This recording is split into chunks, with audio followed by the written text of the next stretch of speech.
हाय दोस्तों, good morning. आज है हरितालिका व्रत मतलब तीज पूजा। तो हम भी किए हैं और बाकी सब लोगों भी मतलब सब जगह ये व्रत होता है, मगर सब जगह का अलग अलग होता है। हम कैसे करते हैं, मेरे यहाँ कैसे होता है, जो हम आप लोग को दिखाएंगे। और वैसे आप लोग कैसे हैं, आशा करती हूँ आप लोग अच्छे होंगे, स्वस्थ मस्त और खुश होंगे। तो दोस्तों, कहना ये था कि मेरे यहाँ कैसे व्रत होता है, जो पूरा एकदम शुरू से लेकर के अंत तक दिखाएंगे।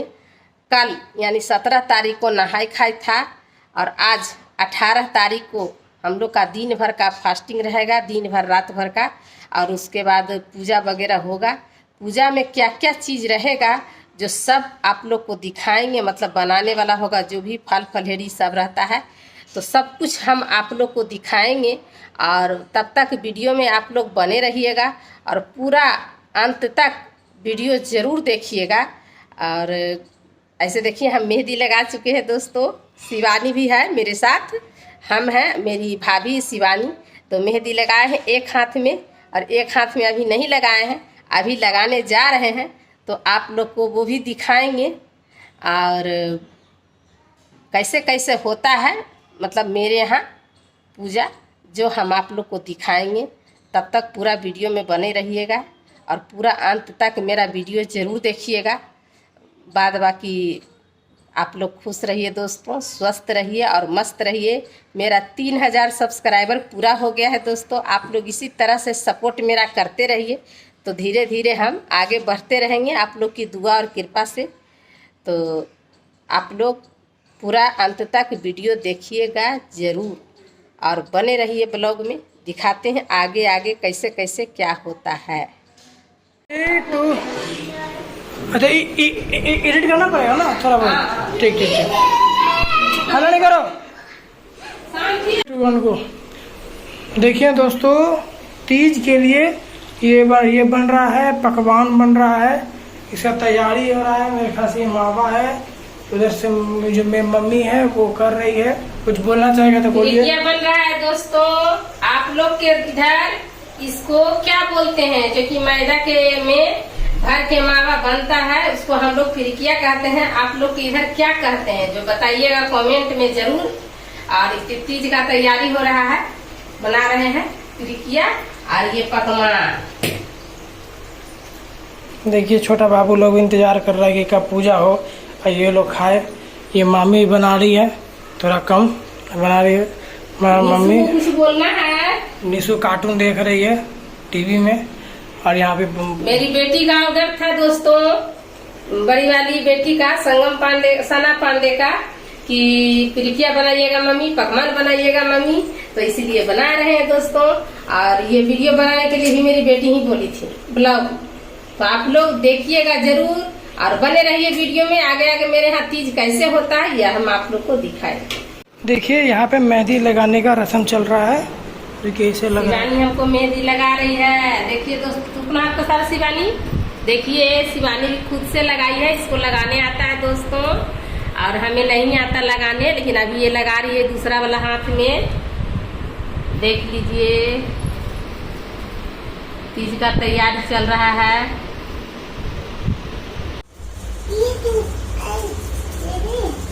गाओ मेरे साथ, अच्छा लग रहे हैं।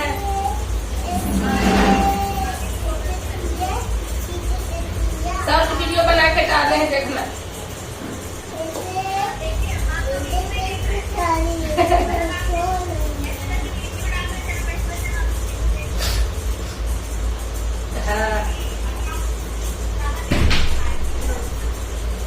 क्या? हाँ, ज्यादा नहीं बनाए, ज्यादा ऐसे एक आध बार बनाएंगे ना बीच बीच में। अभी ब्लॉग बनेगा ना।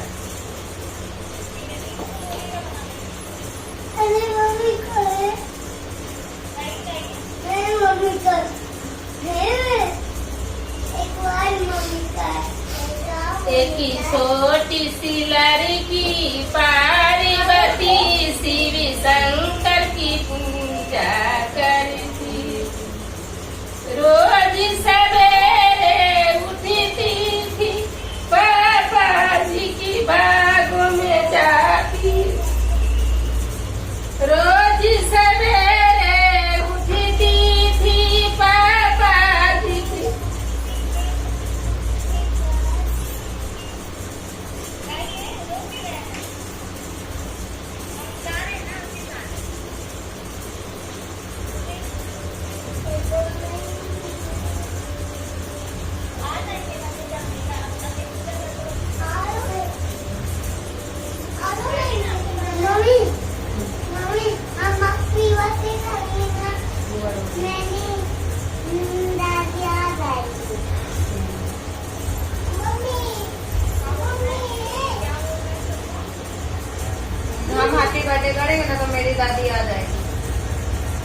देखिए दोस्तों, मेरी मम्मी का तैयारी चल रहा है तीज के लिए। देखिए कैसी लग रही है, माथा में सिंदूर, गला में ये ज्वेलरी, फिर क्या कहते हैं गहना बोल सकते हैं, ये साड़ी। देखिए ऊपर से लेकर नीचे तक यहाँ पे ये है। देखिए भगवान जी का पूरा हर चीज़ का तैयारी है। ये फल फूल प्रिकिया, ये और अधिकतर चीज़, मोमबत्ती, माला वाला, मतलब बहुत सारी चीज़ें हैं। मैं तो उतना पूजा पाठ करता नहीं हूँ तो मुझे पता नहीं है। देखिए चलिए मामी से मिल के आते हैं। मामी को भी बुलाते हैं, जल्दी आइए जल्दी। देखिए ये निशु है, खेल रही है। ये लोग तो बच्चे हैं, खेलेंगे ही। देखिए देखिए मामी आ रही है। देखिए मामी भी बहुत सुंदर लग रही है। देखिए गोरी चिट्टी आटा नियन। देखिए माथा में सिंदूर, ज्वेलरी, ये सारी। देखिए तीज के लिए यही तैयारी हुआ है। और आप लोग बताइए कि ये कैसे लग रहे हैं एंड कि क्या कहते हैं कि तो तीज का तैयारी इसी तरीके से होता है। और अभी क्या क्या होता है देखते रहिए। कीजिए। पूजा करने के बाद दोस्तों कथा भी सुना जाता है, ऐसे ब्राह्मण को बुलाया जाता है। मगर हम लोग के घर में तो खुद ही पंडित जी हैं, तो इसलिए हम खुद से जो है मतलब कि कर लेते हैं पूजा। गांव समाज, गांव में देहात में ऐसे होता है कि चौराहा पर ये सब पूजा होता है। मगर यहाँ पर टाउन है, किसी से कौन मतलब रखता है लोग, वजह से खुद से ही घर में बैठ करके पूजा कर लेते हैं और किताब खुद से ही पढ़ लेते हैं। तो कथा सुनिए दोस्तों।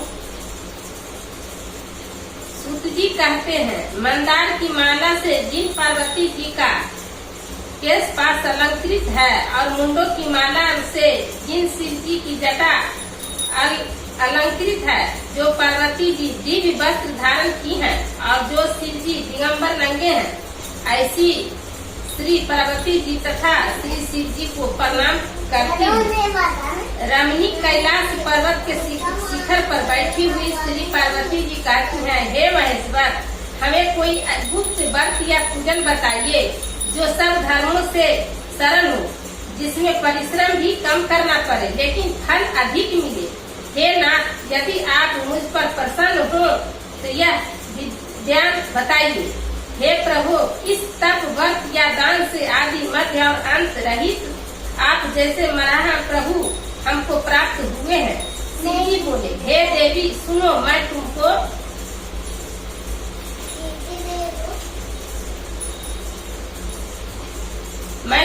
एक व्रत जो मेरा सर्व सब और छिपाने योग्य है, लेकिन तुम्हारे प्रेम से वशीभूत होकर मैं तुम्हें बतलाता हूँ।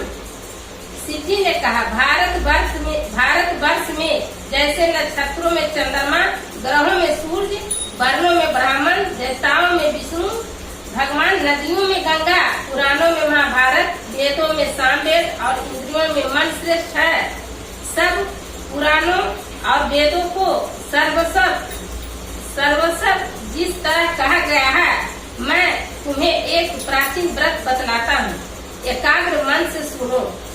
जिस व्रत के प्रभाव से तुमने मेरा आधा आसन प्राप्त किया है, वह मैं तुम्हें बतलाऊंगा, क्योंकि तुम मेरी प्रेयसी हो। भाद्रपद मास में हस्त नक्षत्र से नियुक्त शुक्ल पक्ष की तृतीया तिथि को उसका अनुष्ठान मात्र करने से स्त्रियां पापों से मुक्त हो जाती है। हे देवी, तुमने आज से बहुत दिनों पहले हिमालय पर्वत पर इस व्रत को किया था। यह वृत्तांत मैं तुम्हें कहूँगा। पार्वती जी ने पूछा, हे नाथ, मैंने क्यों यह व्रत किया था? यह सब आपके मुख से सुनना चाहती हूँ। उत्तर की ओर एक बड़ा रमणीक और पर्वतों के श्रेष्ठ हिमबान नामक पर्वत है। उसके आसपास तरह तरह की भूमियां हैं, तरह तरह के वृक्ष उस पर लगे हुए हैं। नाना प्रकार के पक्षी और अनेक प्रकार के पशु उस पर निवास करते हैं। वहां पहुंचकर गंधर्वों के साथ बहुत से देवता, सिद्ध, चारण, पक्षीगण सर्वदा प्रसन्न मन से विचरते हैं। वहां पहुंचकर गंधर्व गाते हैं, अप्सराएं नाचती हैं। उस पर्वत राज के कितने ही शिखर ऐसे हैं कि जिसमें स्फटिक रत्न वैद्युत मणि आदि की खाने भरे हैं। यह पर्वत ऊंचा तो इतना अधिक है कि मित्र के घर तरह समझकर आकाश का स्पर्श किए रहता है। उसके समस्त शिखर सजे हिम बर्फ से आच्छादित रहते हैं और ठंडा जल की ध्वनि सदा सुनाई देती रहती है। हे पार्वती, तुम बाल्यकाल में उसी पर्वत पर तपस्या की। 12 वर्षों तक तुम उल्टी टंकर केवल धुआं पीकर रहती थी। 64 वर्षों तक सूखे पत्ते खाकर रही। माघ मास में तुम नहीं क्या रहेगा, आवाज नहीं, जल में बैठी रहती और वैशाख की दोपहरिया में पंचांग ताकती थी। श्रावण महीने में जब बरसता तो तुम भूखी प्यासी रहकर मैदान में बैठी रहती थी। तुम्हारे पिता इस तरह से कष्ट सहन को देखकर बड़े दुखी हुए। वे चिंता में पड़ गए, मैं अपनी कन्या किसको दूं? उसी समय नारद जी वहां आ पहुँचे। मुनि श्रेष्ठ नारद जी उस समय तुम्हें देखने गए थे। नारद जी को देखकर गिरि ने अर्घ्य पात आसन आदि देकर उनकी पूजा की और कहा, हे स्वामी, आप किस लिए आए हैं? मेरा अहोभाग्य है, आपका आगमन मेरे लिए अच्छा है। नारद जी ने कहा, हे पर्वतराज, सुनो, मैं भगवान विष्णु का भेजा हुआ आपके पास आया हूँ। आपको चाहिए कि यह योग कन्या रथ किसी योग वर को दे। भगवान विष्णु के समान योग वर ब्रह्मा, इंद्र और शिव, इनमें से कोई नहीं है। इसीलिए मैं यही कहूँगा कि आप अपनी कन्या भगवान विष्णु को ही दें। हिमवान ने कहा, भगवान विष्णु स्वयं मेरी कन्या ले रहे हैं और आप यह संदेश लेकर आए हैं तो मैं उन्हें अपनी कन्या दूंगा। हिमवान की इतनी बात सुनकर मुनिराज नारद आकाश में विलीन हो गए। ये पीताम्बर, शंख, चक्र और गदाधारी भगवान विष्णु के पास पहुँचे। वहाँ हाथ धोकर नारद जी ने भगवान विष्णु से कहा, हे देव सुनिए, मैंने आपका विवाह पक्का करा दिया। उधर हिमवान ने पार्वती के पास जाकर कहा कि हे पुत्री, मैंने तुम्हें भगवान विष्णु को दे डाली। तब पिता की बात सुनकर बिना उत्तर दिए ही अपनी सखी के घर चली गई। वहीं जमीन पर पटक कर तुम बड़ी दुखी होती हुई विलाप करने लगी। तुमको इस प्रकार विलाप करती हुई देखकर सखी बोली, तुम क्यों इतनी दुखी हो? इसका कारण बताओ। तुम्हारी तो कुछ इच्छा होगी, मैं यथाशक्ति उसको पूरा करने की चेष्टा करूंगी। इसमें कोई संयम नहीं है। पार्वती बोली, मेरी जो कुछ अभिलाषा है उसे तुम प्रेम पूर्वक सुनो। मैं एकमात्र शिव जी को अपना पति बनाना चाहती हूँ। इसमें कुछ भी संयम नहीं है। मेरे इस विचार को पिताजी ने ठुकरा दिया। इससे मैं अपने शरीर को त्याग दूंगी।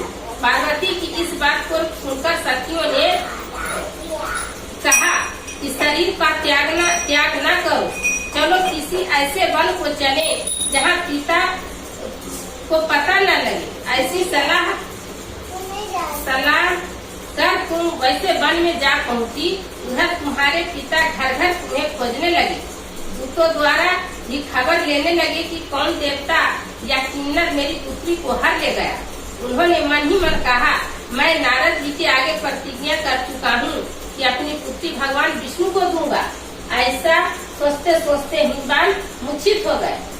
गिरिराज को मूर्छित देखकर सब लोग हाहाकार करते दौड़ पड़े।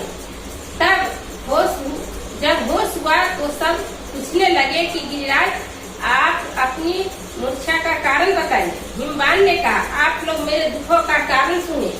न मालूम कौन मेरी कन्या को हर ले गया है। ऐसा नहीं हुआ तो उसने किसी काले सांप ने काट लिया या सिंह ने खा गए होंगे। हाय हाय, मेरी बेटी कहाँ गई? किसी दुष्ट ने मेरी पुत्री को मार डाला। ऐसा कह हुए वायु के झोंके से कांपते हुए वृक्ष के समान कांपने लगे। इसके बाद हिमवान उन्हें वन खोजने लगे। वह वन भी सिंह, भालू, हिंसक जंतुओं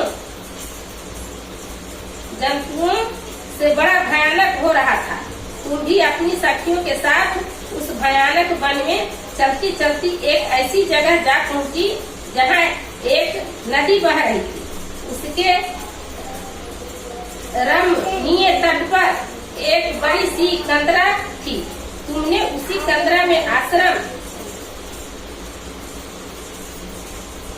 बना लिया और मेरी एक बालुकामयी प्रतिमा बनाकर अपनी सखियों के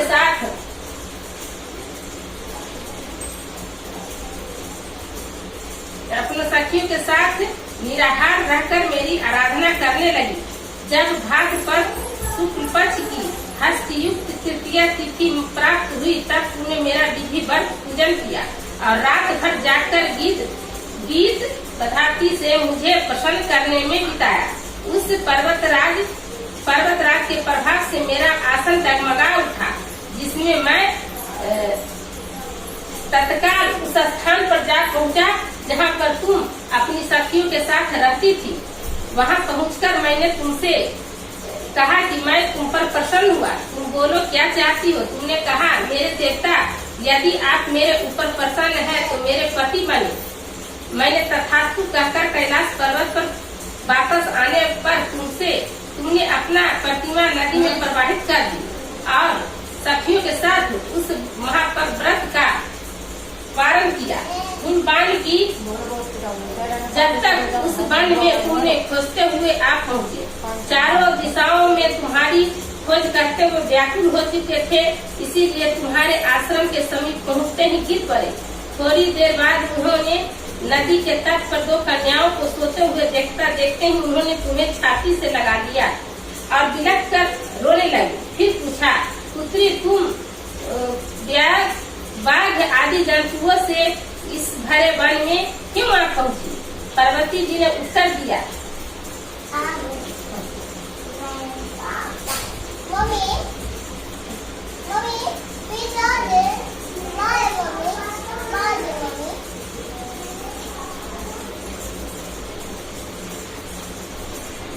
हे पिताजी, मैंने पहले ही अपने आप को शिव जी के हाथ को सौंप दिया।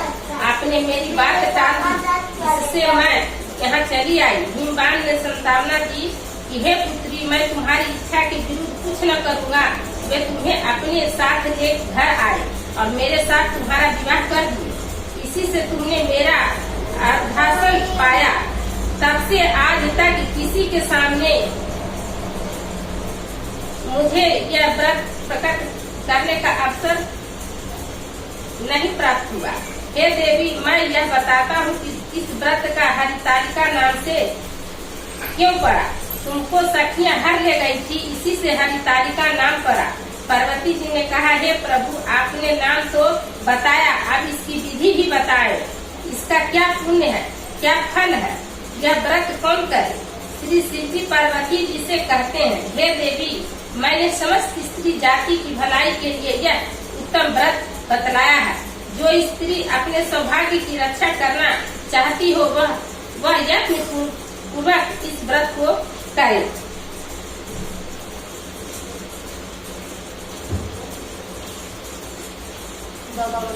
केले के खंभे आदि से सुशोभित एक सुंदर मंडप बनावे। उसमें रंग बिरंगे के रेशमी कपड़ों से चंदोवा लगाकर चंदन आदि सुगंधित द्रव्यों से वह मंडप लिपवावे। फिर शंख, भेरी, मृदंग आदि बाजे बजाते हुए बहुत से लोग एकत्रित होकर तरह तरह के मंडलाचार करते हुए उस मंडप में पार्वती तथा शिव जी की प्रतिमा स्थापित करें। उस रोज दिन भर उपवास कर बहुत से सुगंधित फूल, सुगंध और मनोहर धूप, नाना प्रकार के नैवेद्य आदि एकत्रित कर मेरी पूजा करें और रात भर जागरण करें। ऊपर जो जो वस्तुएं गिनाई गई है उनके अतिरिक्त नारियल, सुपारी, जम्बीरी, नींबू, लौंग, अनार, नारंगी आदि जो जो फल प्राप्त हो सके उन्हें इकट्ठा करें। उस ऋतु में जो फल तथा फूल मिल सके विशेष रूप से रखें। इसके बाद धूप दीपादि से पूजन कर प्रार्थना करें, हे शिवे शिव रूपनी मंगले सब अर्थों को देने वाली है देवी, सब अर्थों के देने वाली है देवी। हे शिव रूपे हे शिव रूपे आपको नमस्कार। आपको नमस्कार है। हे शिव रूपे हे शिव रूपे आपको सदा के लिए नमस्कार है। आपको सदा के लिए नमस्कार है। हे ब्रह्मा रूपिणी हे ब्रह्मा रूपिणी आपको सदा के लिए नमस्कार है। आपको सदा के लिए नमस्कार है। हे सिंह वाहिनी हे सिंहवाहिनी संसार के भय से भयभीत मुझ दीन की रक्षा कर। इस कामना की मूर्ति के लिए मैंने आपकी पूजा की। हे पार्वती मुझे राज्य और सौभाग्य दे, मुझ पर प्रसन्न हो। इन्हीं मंत्रों से पार्वती तथा शिव जी की पूजा करें। तदंतर विधि पूर्वक कथा सुने और ब्राह्मण को वस्त्र गौ सुवर्ण आदि दे दें। इस तरह एकत्रित होकर स्त्रियों पुरुष दोनों एक साथ पूजन करें। फिर वस्त्र आदि जो कुछ हो सकता संकल्प करें। हे देवी जो स्त्री इस प्रकार पूजन करती है वह सब पापों से छूट जाती है और उसे 7 जन्म तक सुख तथा सौभाग्य प्राप्त होता है। जो स्त्री तृतीया तिथि का व्रत न कर अन्न भक्षण करती है तो वह 7 जन्म तक बंधिया रहती है और उसको बार बार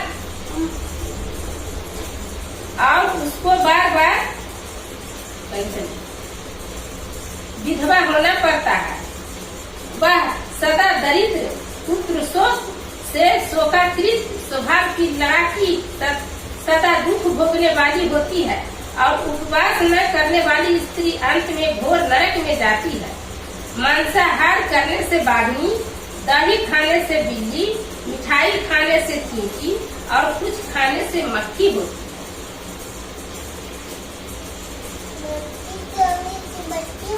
तीज को अन्न खाने से सुकरी, फल खाने से बंदरिया। सही में तुम मार खाएगा, समझा? वीडियो बन रहा है ना, बार बार सामने आ जा रहा है। तुमको कितना बार बोला क्या? साइड में बैठल जा रहा है शांति। जब बाबा बजाओ तो फल खाने से बंदरिया, पानी पीने से जोंक, दूध पीने से सांपनी, उस रोज सोने से अजगरी और पति को धोखा देने से मुर्गी होती है। इसीलिए सभी स्त्रियां व्रत अवश्य करें। दूसरे दिन सुवर्ण, चांदी, तांबा अथवा बांस के पात्र में अन्न भरकर ब्राह्मण को दान दे और पारण कर। जो स्त्री इस प्रकार व्रत करती है वह मेरे समान पति पाती है और जब वह मरने लगती है तो उसका समान उसका रूप हो जाता है। उसे सब प्रकार के मांसाहारी भोग और साजुक मुक्ति मिल जाती है। इस हरितालिका की व्रत कथा मात्र सुन लेने से प्राणी को 1000 अश्वमेध और सैकड़ों बात पे यज्ञ करने का फल प्राप्त होता है। हे देवी मैंने यह सब व्रतों में उत्तम व्रत बतलाया है जिसको करने से प्राणी सब पापों से छूट जाता है और इसमें कुछ भी संग नहीं है। प्रेम से बोलिए शंकर भगवान की जय, पार्वती माता की जय। और कौन है वो? कौन है? वो ही नहीं है छोटका। बताओ कौन किसका पति? राधा कहे मोरे श्याम पति है, राधा कहे मोरे श्याम पति है। बांसुरी के बजबैया बताओ कौन किसका पति है? बांसुरी के बजबैया बताओ कौन किसका पति? सड़कों पर 4 सखियां बताओ कौन किसका पति है? दीदी नीतू हाँ नजर लागे भोला तेरे मंदिर में, नजर लागे भोला तेरे मंदिर में। जब मैं रहती गंगा जमुने में, जब मैं रहती गंगा जमुन में, सदा सदा बहती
प्रेम से बोलिए शंकर भगवान की जय हर हर महादेव। जय श्री राम पार्वती माता की। जय श्री जय। हाय दोस्तों, गुड मॉर्निंग। आज हो गया 19 तारीख। अभी सुबह के बजे हैं 4:30। हम लोग पूजा करेंगे फिर से दोबारा भगवान जी को। शंकर पार्वती और गणेश जी हैं, भगवान का पूजा करते हैं हम लोग। तो अब 18 तारीख के दिन भर रात भर हम लोग फास्टिंग में रहे। अब बहुत मतलब रात भर हम सो भी नहीं पाए क्योंकि हमको भूखे रहने पर नींद नहीं आता है, इसलिए हम सोए नहीं हैं। लेकिन अभी सुबह सुबह पूजा करने के बाद आ गया ना तू, देखिए वो नंगू पंगू होके घूम रहा है। सुबह सुबह पूजा करने के बाद जो है दोस्तों, अब हम लोग चाय पियेंगे। सर में बहुत तेज़ दर्द है। 2-4 गो शॉर्ट वीडियो बनाएंगे, आप लोग देखिएगा ज़रूर। और क्या कहें, बस इतना ही कहना था दोस्तों। उसके बाद हम लोग का तीज बहुत अच्छा गया। आप लोग देखिएगा ज़रूर हम लोग के इधर कैसे होता है, जो मैंने हर कुछ आपको दिखाई। और आप लोग की इधर कैसे होता है ये कमेंट करके ज़रूर बताइएगा। ऐसे सब जगह एक ही तरह का होता है, मगर शहर थोड़ा थोड़ा का अंतर हो जाता है। अलग अलग जगह पे अलग अलग टाइप का हो जाता है, तो कोई बात नहीं। ठीक है दोस्तों, बाय। आप लोग खुश रहिए, स्वस्थ रहिए और मस्त रहिए। अपने से छोटों को आशीर्वाद है और अपने से बड़ों को प्रणाम। हर हर महादेव।